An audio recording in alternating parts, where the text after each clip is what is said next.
Coming to the networking. అసలు ఈ networking అంటే ఏంటి? మనం డైలీలో మొబైల్ యూజ్ చేస్తూ ఉంటాం. ఇంటర్నెట్ యాక్సెస్ అనేది మనకి వస్తూ ఉండిద్ది. మరి ఎలా వస్తుంది మనకి ఇంటర్నెట్ యాక్సెస్ అనేది? ఇంటర్నెట్లోకి మనం వెళ్ళాలి, ఇంటర్నెట్ని యూజ్ చేయాలన్నా కూడా మనకి ఐపీ అనేది కంపల్సరీగా కావాలి.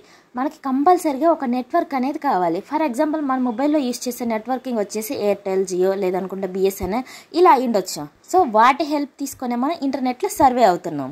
సో మనం ఎలా అయితే ఇంటర్నెట్లోకి వెళ్ళడానికి మనకి పర్టికులర్ నెట్వర్క్ అవసరమో అలానే ప్రతి ఒక్క కంపెనీ వాళ్ళ వెబ్సైట్ కోసం ఈ నెట్వర్క్ అనేది మెయింటైన్ చేస్తూ ఉంటారు. ఈ నెట్వర్క్లో చాలా డేటా అనేది ఉంటుంది. ఫర్ ఎగ్జాంపుల్ పోర్ట్స్ అయినా అయి ఉండొచ్చు, మార్కెటర్స్ అయినా అయి ఉండొచ్చు, వాటికి సంబంధించిన క్వశ్చన్స్ అయినా అయి ఉండొచ్చు, లేదనుకుంటే సర్వీస్ అయినా అయి ఉండొచ్చు.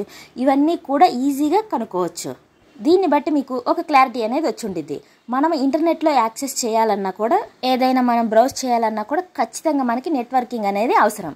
ఆ నెట్వర్కింగ్ లేకుండా ఇంటర్నెట్లోకి రావడం అనేది కూడా అసాధ్యం.